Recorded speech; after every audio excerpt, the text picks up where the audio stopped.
voudrais tout de suite vous donner des conseils qui vont vous permettre d'accélérer le développement de votre activité. Donc pour commencer, j'aimerais rapidement que vous preniez juste de quoi prendre des notes. Si vous pouvez juste attraper un crayon, un stylo. Un de mes proverbes préférés, c'est que la mémoire la plus longue du monde ne vaudra jamais le crayon le plus court du monde. Pourquoi? Parce que si vous prenez le temps de noter, vous allez plus facilement pouvoir retrouver les idées plus tard et les appliquer dans votre activité. Je vais vous donner des exemples concrets, des exemples pour la communication de votre entreprise dans la presse, des exemples pour faire connaître votre activité, des exemples pour crédibiliser votre offre. Et tout ça, vous ne pourrez l'appliquer plus tard que si vous avez pris des notes pour pouvoir vous en souvenir. Donc je vous donne quelques secondes pour ouvrir une fenêtre du bloc-notes de Windows, de l'application Notes si vous êtes sur Mac, ou juste attraper rapidement un crayon et un papier. Allez, 5, 4, 3, 2, 1.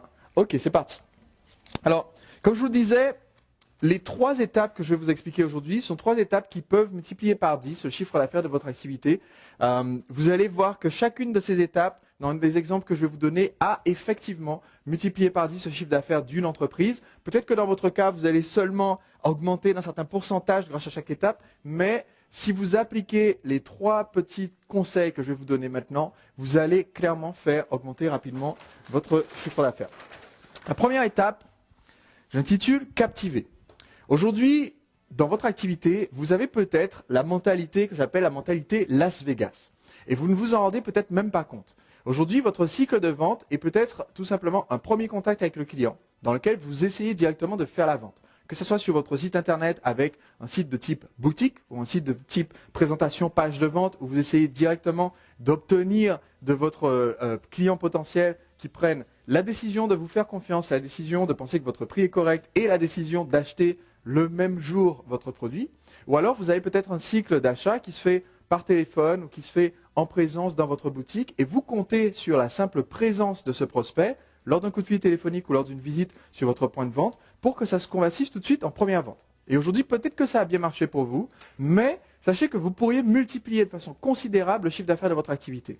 Sur les entreprises que j'ai conseillées et les entreprises que j'ai fondées, alors pour mon parcours rapidement, je suis ingénieur centralien. En sortant de l'école centrale, j'ai fondé tout d'abord une école de danse à Nantes, où j'ai très rapidement eu 150 élèves. On a blindé en fait tous les cours, alors que nous étions l'école la plus chère localement, parce qu'on a utilisé ces stratégies, ainsi que la deuxième que je vais vous montrer juste après.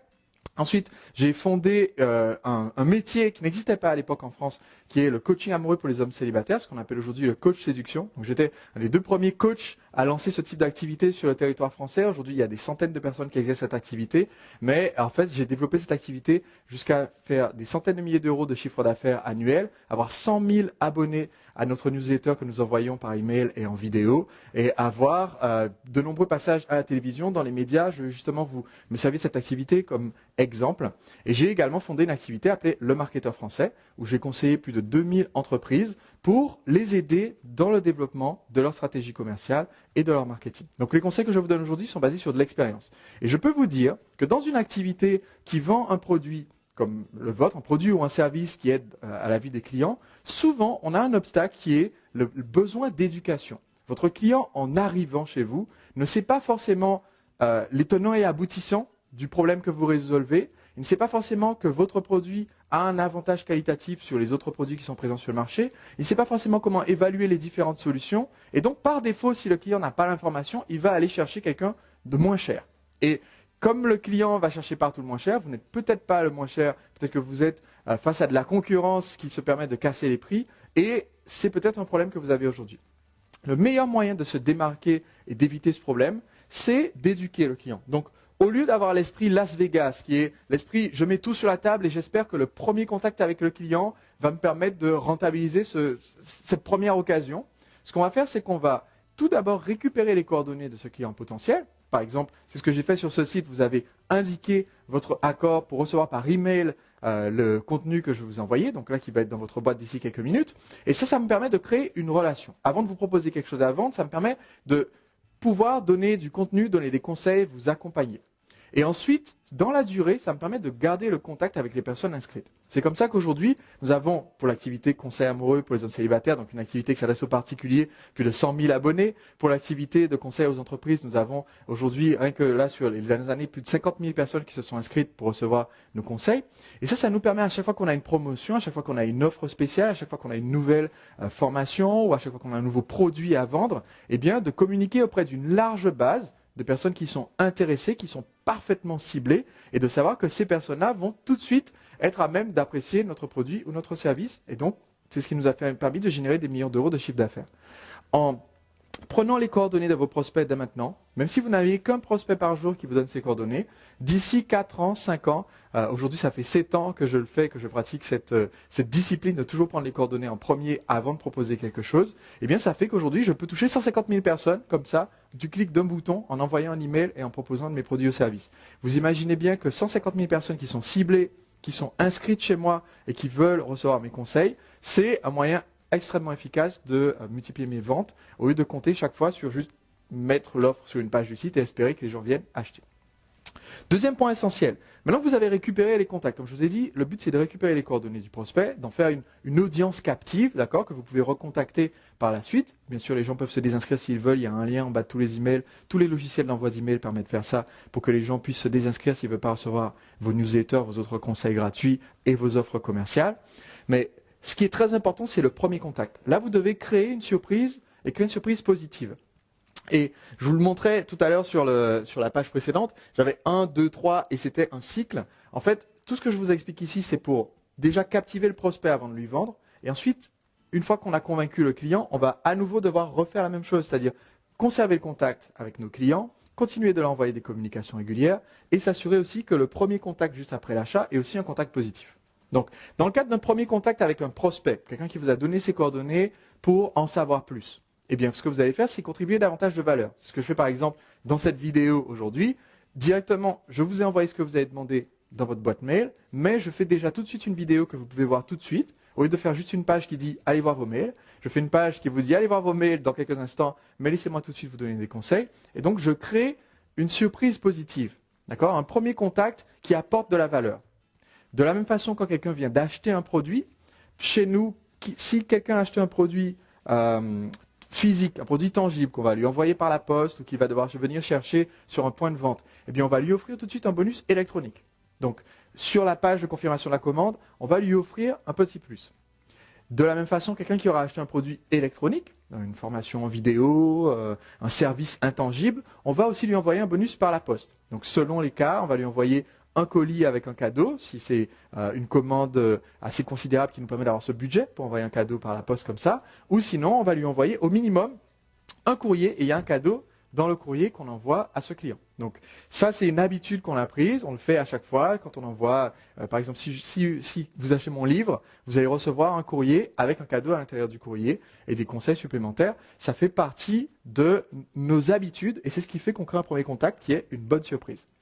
Étape suivante, quoi offrir? Je vous ai dit qu'il faut récupérer les coordonnées de votre prospect. D'accord? On va proposer aux gens de nous donner leur adresse email en échange de quelque chose.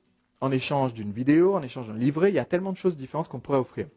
Alors, je voudrais vous donner ici un conseil qui est essentiel parce que sur beaucoup de sites internet, vous allez me dire, oui, je le fais déjà sur mon site, il y a un petit carré, mettez votre adresse email pour recevoir notre newsletter. Et ça marche très très mal. D'accord? Presque personne, j'imagine, sur votre site. Si vous avez 100 visiteurs, vous avez peut-être une personne ou moins qui remplit ce petit formulaire pour recevoir la newsletter. Parce que ce n'est pas ce qui a le plus de valeur immédiate pour l'internaute. Et de même en magasin, si vous proposez « recevez notre newsletter, abonnez-vous à notre newsletter, recevez la carte de fidélité », ce sont des offres tellement banales et que tout le monde fait que ça ne suffit pas pour se distinguer. Donc, qu'est-ce que vous devriez offrir? Eh bien, vous devriez créer ce que j'appellerais un mini-guide. Quelque chose de court, de facile à consommer, de facile à utiliser avec des conseils concrets pour savoir choisir le produit ou service le plus adapté dans votre catégorie. Donc, vous pourriez créer une courte vidéo, comme celle que je fais aujourd'hui, de quelques minutes, qui explique en fait les premières étapes du processus que d'habitude vos commerciaux faisaient en magasin. Beaucoup de mes clients font ça, ça leur permet de se simplifier le processus de vente, puisque au téléphone ou en magasin ou sur leur site internet, ils ont du coup moins de travail à faire pour la vente, puisque tous les nouveaux prospects ont déjà fait le premier pas, ont déjà fait leur premier apprentissage pour apprendre comment choisir le produit ou service qui va leur être vendu. Une autre option, c'est d'offrir un échantillon de votre produit ou service. Si vous avez un produit qui est tangible, mais dont vous pouvez offrir une petite partie en échange d'une inscription, donc en boutique c'est facile, sur le site internet vous pouvez envoyer un échantillon à titre d'essai ou alors proposer de l'envoyer et de ne le facturer que plus tard, certaines grandes maisons d'édition le font. Si vous avez du produit intangible, du service ou de la formation, alors c'est encore plus facile puisque vous pouvez simplement offrir quelques minutes de conseil téléphonique, vous pouvez offrir d'envoyer, par exemple si je vends une formation, je peux offrir d'envoyer un livre, pas un livre papier peut-être, pas gratuitement, mais je peux me permettre d'offrir un livre électronique, un petit livret PDF qui donne quelques conseils issus de ma formation. Là, ce que je vous conseille de faire, si vous êtes sur un site internet et que vous offrez quelque chose de numérique en échange des coordonnées de vos prospects, c'est d'offrir, de promettre un livret PDF. Si vous avez le choix entre faire de la vidéo, faire de l'audio, faire de l'écrit et que vous ne savez pas, je peux vous informer de quelque chose. J'ai testé. Aujourd'hui, on fait des tests aujourd'hui sur des gros budgets publicitaires. On amène beaucoup de prospects à visiter nos sites internet. Donc, on teste tous les formats possibles et imaginables. Et en fait, ce qui permet d'avoir le plus d'inscriptions, c'est de proposer un livret PDF, de proposer de l'écrit. Maintenant, si vous pensez qu'en vidéo, vous vendez mieux que par écrit, alors, une fois que les gens vous ont donné leur email, vous allez leur donner une vidéo et en bonus, le livret PDF en dessous ou bien l'article écrit en dessous. Donc, ils ont effectivement eu ce que vous avez promis, mais vous avez aussi donné ce qui vend le plus efficacement. Par contre, si vous proposez sur la page qui prend les coordonnées des prospects, vous proposez inscrivez-vous pour recevoir une vidéo, vous aurez moins d'inscrits que si vous proposez inscrivez-vous pour recevoir un écrit. Et chose aussi intéressante, je vous en reparle dans la troisième étape, quelqu'un qui s'inscrit pour recevoir de l'écrit est un meilleur prospect, un meilleur client potentiel que quelqu'un qui s'inscrit pour recevoir de la vidéo. Bien souvent. Pourquoi? Parce que ces personnes-là vont prendre le temps de consulter vos écrits. Quelqu'un qui lit de façon générale est un meilleur client, avec un meilleur pouvoir d'achat, avec un meilleur pouvoir de décision, d'acheter tout de suite et pas de dire ouais, voilà, bon, je vais y réfléchir pour la semaine prochaine. Et donc, c'est un meilleur client potentiel pour votre activité.